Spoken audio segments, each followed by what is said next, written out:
तो क्या कभी कोई बीमारी किसी के लिए वरदान साबित हो सकती है? जी हाँ, सही सुना आप लोगों ने। हम कभी नहीं चाहेंगे हमें किसी भी तरीके की बीमारी का सामना करना पड़े। पर ये हमारी हाथ की बात तो नहीं है। बीमारी कभी भी और किसी को भी हो सकती है। तो नमस्ते दोस्तों, मैं मुकेश अपने यूट्यूब चैनल में आप सभी का स्वागत करता हूँ। तो किस्सा है मेरे ही साथ काम करने वाले मेरे कलीग का, जिसका नाम राजेश था, जिसने मुझे अभी कुछ महीने पहले ही बताया कि उसे कान की अजीब सी जुड़ी एक समस्या है। मैंने पूछा क्या? सामने से जवाब आया टेनिटस। मैंने कहा क्या? टेनिटस? ये कैसी बीमारी है? अभी तक तो मैंने इस तरीके की किसी बीमारी का नाम सुना नहीं। तब उसने मुझे बताया कि इस बीमारी में कान में हमेशा कुछ साए साए की आवाज़ सुनाई देती है। काफ़ी डॉक्टरों को दिखाया, काफ़ी डॉक्टरों के चक्कर लगाए, पर कोई इलाज नहीं है। सब इस आवाज़ को इग्नोर करने के लिए सलाह देते हैं। बोलते हैं ये मेडिसिन्स ले लो या मेडिटेशन करो ताकि ध्यान थोड़ा सा हट सके।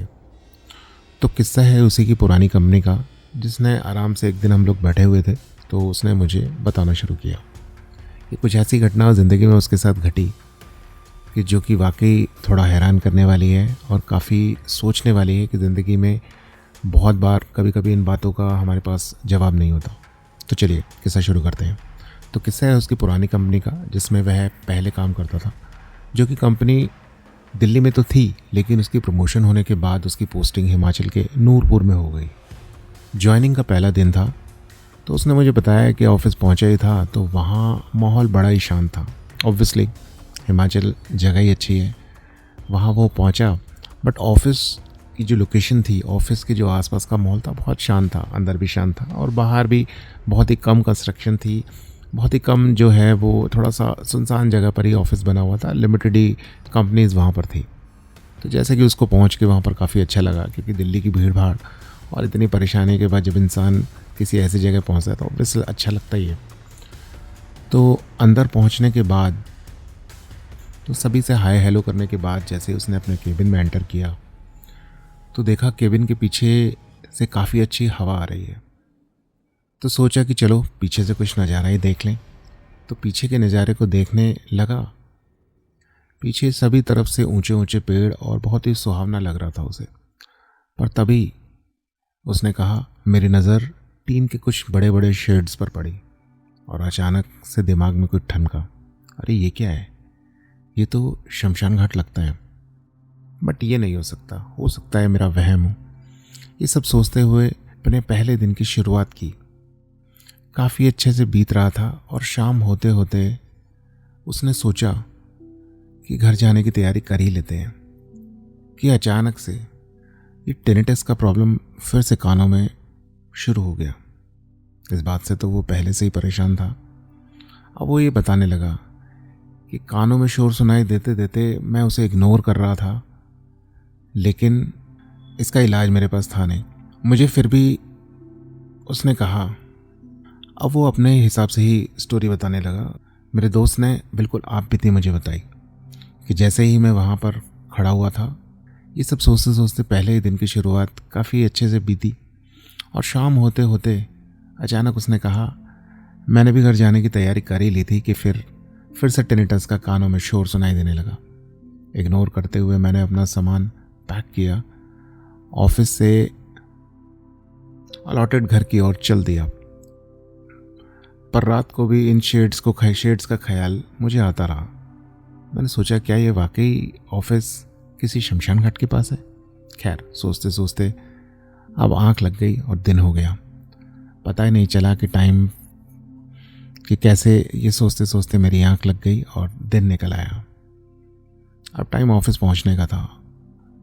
काम शुरू हुआ, पर टेनिटस की तकलीफ बढ़ गई थी कि मुझे लगा शायद ट्रैवलिंग की वजह से या थोड़ा स्ट्रेस आने जाने की वजह से शायद बीमारी मेरी थोड़ी बढ़ गई है, क्योंकि पहले भी कभी कभार ये ऐसा हो जाया करता था। मेरे लिए ये कोई नई बात नहीं थी। ऑफिस में काम ज़्यादा था और पता नहीं चला कब शाम हो गई, तो सोचा कि थोड़ा लेट तक काम करता हूँ। यही थोड़ा टाइम हुआ ही था कि मैंने नोटिस किया कि ऑफिस की थोड़ी चेयर्स की मूवमेंट की आवाज़ आने लगी। मुझे लगा शायद कुर्सियाँ थोड़ा सा हिल रही हैं, तो मुझे लगा वहम होगा। अभी कुछ समय बीता ही था कि ये कानों में साए साए की आवाज़ और तेज़ हो गई। इससे पहले मैं इसको इग्नोर किया, लेकिन मुझे अचानक से लगा ये वैसी आवाज़ नहीं है जैसे मैं सुनता आ रहा था। इस बार ये आवाज़ अलग आ रही थी, जैसे कोई मेरे कानों में कुछ कहने की कोशिश कर रहा है। मुझे लगा मेरा वहम है, जिस पर मैंने ज़्यादा ध्यान नहीं दिया। अब मेरे ऑफिस में बैठने का बिल्कुल भी मन नहीं था। मन में कुछ अजीब सा डर लग रहा था, अजीब सी बेचैनी थी कि अचानक एक नई जगह, नए माहौल के अंदर थोड़ा सा अजीब लगूं। तो मैंने ज़्यादा इस बात को सोचा नहीं और जल्दबाजी में अपने ऑफिस को बंद किया और घर चल दिया। लेकिन पूरे रास्ते यही ख्याल सता रहा था कि इस जगह में कुछ गड़बड़ है। पहले दिन से ही अपने ऑफिस के आसपास का जो माहौल मुझे थोड़ा अजीब तो लग ही रहा था, लेकिन आज की घटना ने मुझे थोड़ा सा और सोचने पर मजबूर कर दिया कि क्या ये जगह सही है। तो अगले दिन मैंने कुछ लोगों से इस जगह के बारे में पता किया कि आखिर ये जो मेरी खिड़की के पीछे जो मुझे जगह दिखाई देती है, तो वो कौन सी जगह है, किसकी जगह है। तो मेरा शक थोड़े टाइम में यकीन में बदल गया। मेरा शक सही था कि वो एक शमशान घाट था। तो ये तो पक्का है कि अब शाम को लेट तो बैठने वाला बिल्कुल भी नहीं था। आखिर टाइम से निकल जाता था। अब एक समस्या जाके मुझे जो बहुत परेशान कर रही थी वो थी टेनिटस, जो कि काफ़ी बढ़ गया था। इस बार समस्या ज़्यादा, पहले से ज़्यादा थी। आवाज़ें अजीब अजीब सुनाई दे रही थी, जैसे कोई कुछ कह रहा है। इसके लिए मैं डॉक्टर के पास भी गया, पर उन्होंने कहा, थोड़ा मेडिटेशन की सलाह दी, थोड़ा बोला इग्नोर करो, कुछ ड्रॉप्स डालने को दे दी। बोला अगर आपको ज़्यादा लगे तो ड्रॉप्स डाल लेना, इसके अलावा डॉक्टर के पास कुछ नहीं है। एक दिन मैं उसी खिड़की के पास खड़ा होकर कुछ सोच ही रहा था कि अचानक मेरे कानों में कुछ सुनाई दिया कि कोई मुझे कुछ बताने की कोशिश कर रहा है। और मैंने इस बार उसको इग्नोर नहीं किया और ध्यान लगाकर उस आवाज़ को सुनने की कोशिश करने लगा। जब मैंने सुना तो मेरे होश ही उड़ गए। आवाज़ ने कहा, मुझे मारा गया है। अब ये आवाज़ किसकी थी? अब ये कौन था और किस बात पर कह रहा था कि मुझे मारा गया है? मुझे जानना था। कुछ दिन तक यहाँ वहाँ पूछने के बाद पता चला कि खिड़की के पीछे जो शमशान घाट है उसमें एक परिवार रहा करता था, और परिवार का मुखिया राजू, जो शमशान घाट का रखरखाव करता था, एक दिन अचानक गायब हो गया। उसका किसी को भी पता नहीं चला कि वो कहाँ चला गया।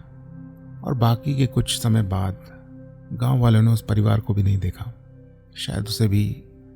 शायद वो भी चला गया या भगा दिया गया, किसी को नहीं पता।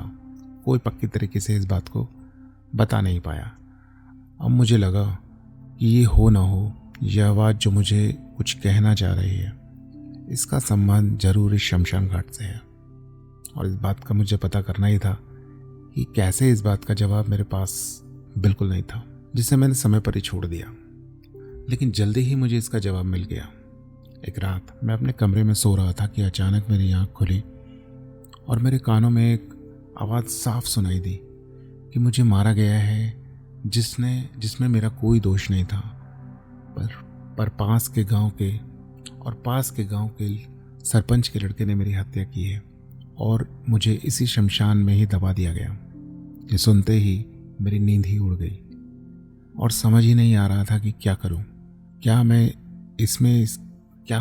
इसमें इसकी कुछ मदद कर सकता हूं? कुछ समझ नहीं आ रहा। कुछ दिन सोचने के बाद मैंने पुलिस में जाने का फैसला किया, क्योंकि इस आवाज़ से मैं बहुत परेशान हो चुका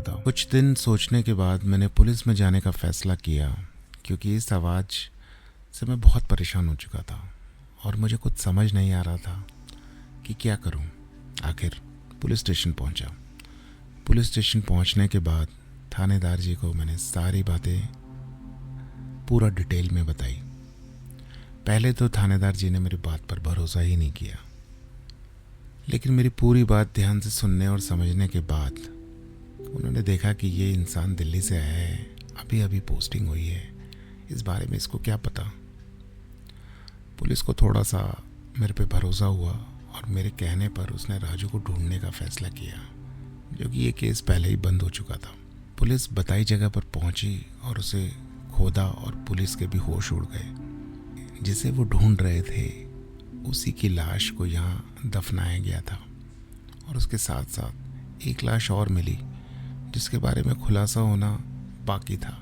कौन था ये किसकी थी ये दूसरी लाश? अब सबके सामने ये सवाल था, लेकिन इससे भी जल्दी पर्दा उठने ही वाला था। इसके साथ ही केस दोबारा खोला गया और पूछताछ के लिए गांव के मुखिया के बेटे को भी बुलाया गया। थोड़ा ही कड़ाई से पूछने पर उसने भी अपना जुर्म कबूल कर लिया और बताया कि राजू ने उसे किसी का खून करते हुए देख लिया था। इससे बचने के लिए उसने राजू को भी मार दिया। उसे डर लगा कि ये सभी गांव वालों को बता देगा और मुझे फंसा देगा। इसी डर की वजह से उसने राजू को भी मार के वहीं दफना दिया और गांव वालों में ये अफवाह फैला दी कि राजू गांव से भाग गया है। कुछ दिन शांत होने के बाद उसके परिवार को भी उसने भगा दिया। पूरा केस अब शीशे की तरह साफ था। मुखिया के बेटे को पुलिस ने पकड़ लिया और लाशों का पुलिस द्वारा अंतिम संस्कार कर दिया गया। और कुछ दिनों में ही मुझे लगा कि अब मेरे टेनिटस में भी आराम आ गया है। आवाज़ें कुछ कम हो गई हैं और काफ़ी वक्त इसी तरीके से बीत गया और महीने बाद मैंने अपनी नई कंपनी में ज्वाइन किया, जिसकी फ़िलहाल मैं अभी बात कर रहा हूँ। ये किस्सा था मेरे दोस्त का जिसने मुझे आप बीती बताई और ये बात मुझे सोच के बड़ी ही हैरानी हुई कि किस तरीके से ज़िंदगी में कभी कभी कुछ ऐसे वाक़या हो जाते हैं, ऐसे किस्से हो जाते हैं और हमारे पास उस बात का कोई ठीक से जवाब नहीं होता। तो दोस्तों, कैसी लगी ये कहानी अपने कमेंट देकर ज़रूर बताइए। मिलते हैं एक और नई कहानी के साथ, क्योंकि हर कहानी कुछ कहती है। नमस्कार।